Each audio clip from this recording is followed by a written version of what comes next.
Every season we have rookies that are league winners, but in 2025, which guys are actually priced to help you win and which actually have the ability to make it happen? I'm here to tell you right now on the Fast Draft channel. And we're going to start light and breezy, some guys that you should be drafting, or if there's any reason why you're avoiding them, I'm here to change it for you. Then we'll get into some funky stuff. But right off the bat, I'm going to tell you that Omarion Hampton, even with where we're drafting him, is still at league winning cost. More importantly, money making cost. I will say he's creeping up into the third round, but that's okay, especially in 1QB leagues like this, like on Fast Draft on our Rabbit tournament, because you could secure 2 pass catchers, or if you want, you can go get a wide receiver and another running back, and you still have someone who I think has top 5 upside, if not the same upside as Ashton Genty, at a much cheaper cost. So as long as he stays around this area, I think he's a smash draft,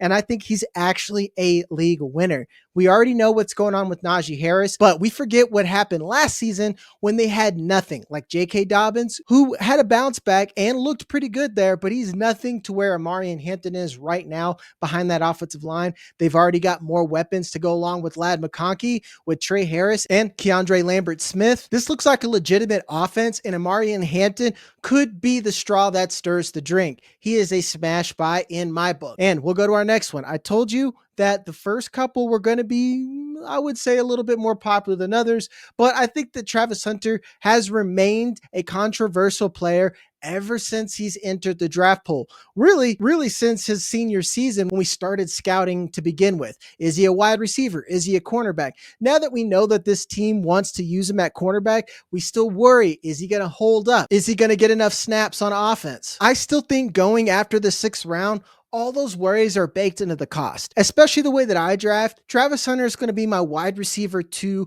or 3 at best. I'm not depending on him to be my wide receiver 1, especially in best ball. I don't know if he's going to crack my lineup every week.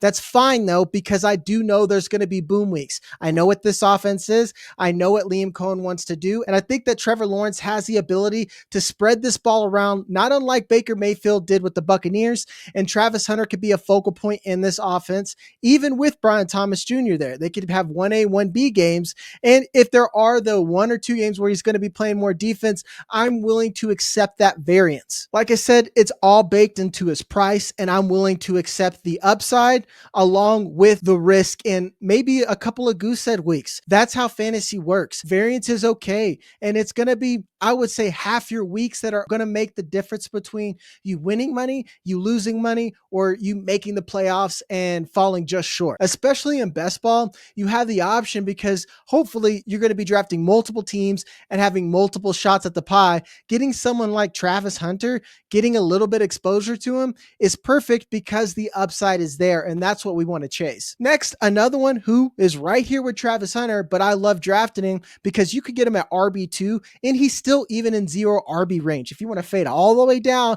and take Kaleb Johnson as your RB1, I wouldn't fault you for it because I think the upside's there. More importantly, I think it's incredibly encouraging that someone like Cordero Patterson just got released. He's done great in fantasy and has been a cheat code because he's a wide receiver running back hybrid, incredibly good special teams player. But even with Arthur Smith there, they said sayonara, and that only leaves Jaylen Warren in the way. And keep in mind, multiple running backs are used in almost every offense. And the Steelers, and particularly with Arthur Smith, I expect this to be a run-first team. And I'm willing, especially at the cost, to take a little bit of that safe floor play with Kaleb Johnson because we're worried about this offense's upside. Even with Aaron Rodgers there and the concerns that he brings, I think this offense could take a step forward with DK Metcalf. I don't know what's going on behind DK Metcalf to make sure that this passing offense is something that can help the running game.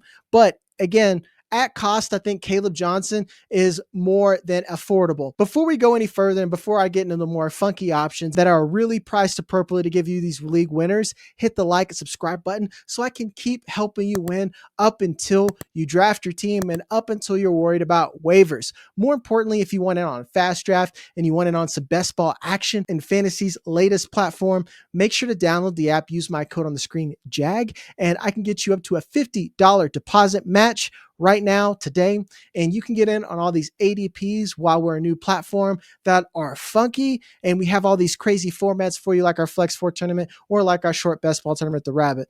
As always, like and subscribe, and I'm here to help you win. So we'll jump right back into it. I promise some deeper cuts, and we'll start with Kyle Williams of the Patriots. This is why I said you're going to get the funky stuff, and this is where I said you're going to get actual league winners, especially with wide receivers. I like to pick players and point out what they do differently, and this gives me at least one marker to indicate that there's a safe floor to get playing time. And whereas Stephon Diggs, Demario Douglas, those are slot guys. I know everyone loves Stephon Diggs, but he's a Z flanker slot at best at this point in his career, and that's fine. He's effective there and he's going to earn targets. But what Kyle Williams can do is play outside on the X and be a deep threat to stretch things out for these other guys underneath. Now, I don't think he's primarily going to be sacrificial X, but at his cost at this point, where you're getting well past the 13th round, I think he's a safe bet and a draft pick that's going to get you real upside to win. And I think we've already seen him make plays in this offense. We're already hearing about that in training camp. And Drake May is someone with a big arm that needs a downfield target like Kyle Williams. So if you start wide receiver early or even later, I think Kyle Williams is the perfect person to target because you have that upside to pair with some of these safe floor guys if something happens. Or if you want to take several shots at wide receiver to hope somebody cracks top 16, I see it in the range of outcomes for Kyle Williams because I believe in Drake May and I know this is crazy, but Josh McDaniels as an offensive coordinator to make things happen in the future. And especially when you have a vet and a pure slot in your way, I think that there's room for targets for Kyle Williams, and I'm in on him at cost. Next, we will move to a tight end. I've been a huge fan of Terrence Ferguson, but I think Mason Taylor has a clearer path to tight end one upside, and he should be someone that is drafted in every league. Now, depending on what you're going to do in redraft or best ball, Mason Taylor is someone I think works effectively. If you're looking for someone as a low end tight end two that's super cheap, if you go and get someone like Trey McBride. If I'm drafted Trey McBride or Brock Bowers in almost any format, I'm expecting them to be in my league every week. The only time they're out of my lineup is a bye week, and we hope to God not, but injury. So if I'm going to pay that much for them, I'm not going to pay that much for my backup. Mason Taylor is priced perfectly to fit that role. More importantly, I am one that you either want to be first or last at tight end. You want to be the first three guys to get Brock Bowers, McBride, George Kittle, or I'm fading all the way down at the end. And then I want to take a couple of shots. Mason Taylor's another one who fits that role. Again, going after the 15th round in a rabbit tournament that's only 15 rounds, he's one of your last picks and someone, again, who I think has the upside because he is a pure pass-catching tight end. More importantly, when I scouted him in the spring, I loved his tape, and he was one of my top 3 tight ends. He has quick feet, soft hands, and was the number 1 target for Garrett Nussmeier at LSU after they had that exodus of Malik Neighbors and Brian Thomas Jr. And more importantly, he was able to earn targets even while he was in that crowded wide receiver room. When you think that Garrett Wilson is the only guy there, and then after him is Arian Smith, who is an unknown. Then we have Alan Lazard, who is arguably too known at this point in his career, and it's crazy that he still has jobs. Or Josh Reynolds. Mason Taylor plays a different position and could be an easy target for someone like Justin Fields. And I know that Breece Hall's there for checkdowns, but we saw that Justin Fields loves the check down and he likes throwing to his tight ends because we saw what he did with Cole Kmet, and throughout his career, he's not afraid to settle for a check down. I think the target's going to be there, and especially for a tight end at his cost, I would rather pay for Mason Taylor than settle for someone, let's say like Pat Freiermuth a little bit earlier, or even I like him, Tucker Kraft. I think if you're going to get Tucker Kraft, why not get Mason Taylor along with them? Because they arguably have the same floor and same upside.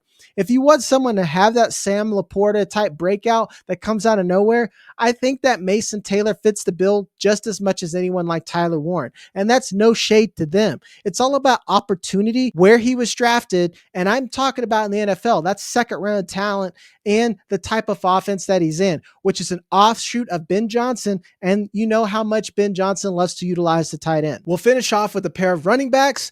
We'll start off with the Bears' Kyle Monangai. He's having a great camp and has been. And we know that Ben Johnson loves utilizing two running backs. More importantly, we already know that DeAndre Swift isn't the bell cow that we want him to be when he came into the league from Georgia. Kyle Monangai had a productive college career, was first team All ACC only behind Omarion Hampton, who was on this list. And with the opportunity, with what we saw on tape, and more importantly, the complementary skill set to someone like DeAndre Swift, I think at his opportunity cost, only being drafted in 2.3% of Rabbit leagues, this is someone that gives you roster diversity right away if he cracks your lineup. And if he gives you, let's say, RB1 weeks, at that opportunity cost, that is a league winner. Like I keep saying, a money maker. I'm drafting him in best ball. He's an easy backdoor stack target for the Bears. And I don't understand why people are holding a candle to Roschon Johnson. People keep saying that he's this young guy that's going to step up, but we're walking away from year 3 in the league and he still hasn't done much. He didn't do much in college. And yes, I understand he was behind Bijan Robinson, but he's not an experienced running back and it shows. He was a converted quarterback that came over to play running back when he came to Texas, and some of his best traits are in the passing game, more importantly, pass blocking. So when you think about DeAndre Swift and what he does and what he's able to do in the passing game, which even if you're a DeAndre Swift hater, you have to admit he's a very good pass catcher, pairing that along with someone who is a much better runner and a little bit younger, Kyle Monangai is the one that I want, especially relative to cost. I'm all in on him, and I think he's someone who can have that David Montgomery role right away in a Bears offense that we expect to take the next step. And I know we were worried about this offensive line, but we saw it take a step forward last season, and that's coming off a disaster. They've done a lot of work to retool that. I expect them to take another step to maybe at least get to the middle of the pack. And when you're an angry runner like Kyle Monangai, I expect him to get a lot of early usage, especially when Ben Johnson is already saying he believes that he's someone that they can trust in the fall. Last one is Woody Marks. I think this is a no-brainer. His ADP is a little bit higher than Kyle Monangai, but he's still only being drafted in 6.3% of fast drafts. That's money-making territory, folks. That's if you go hero RB and you want some several targets, or if you go robust RB and you just want a last pick on someone. Woody Marks is someone who has receiving upside, plays well in the outside zone scheme, and if you haven't heard, Joe Mixon is going to be out for the foreseeable future with a foot injury. I know that Nick Chubb is there, but how much is left in the tank? Again, what do these guys do differently? I don't think Nick Chubb is that effective in the passing game, and Woody Marks has already been having himself a camp. We've already seen the highlight of how well he's doing on running routes, breaking open, getting catches, but all that is a continuation of the player that he was in college. He led this entire class in total receptions throughout his career, and he's someone I think CJ Stroud would love in this offense and fits this system. If he continues to take these steps forward in camp, and if more importantly, Joe Mixon stays out, I think that Woody Marks is someone who has RB2 territory, and he's not even being drafted in some leagues. So if you're reaching for some of these guys in the dead zone, I would rather have Woody Marks and take a few shots at him in redraft, or especially in best ball, you need to get a little bit of exposure to him if you're going to be drafting multiple teams. Well, that was 7 players for you guys. Hit the like, subscribe button. I'm with you all throughout training camp. I'll have more guests on the podcast, and I'll be with you throughout the season. If you want to get in on the fast draft action, make sure to use my code on the screen, code JAG, and we'll give you up to a $50 deposit match. Love you guys. We'll see you on the next one. So I thought I needed.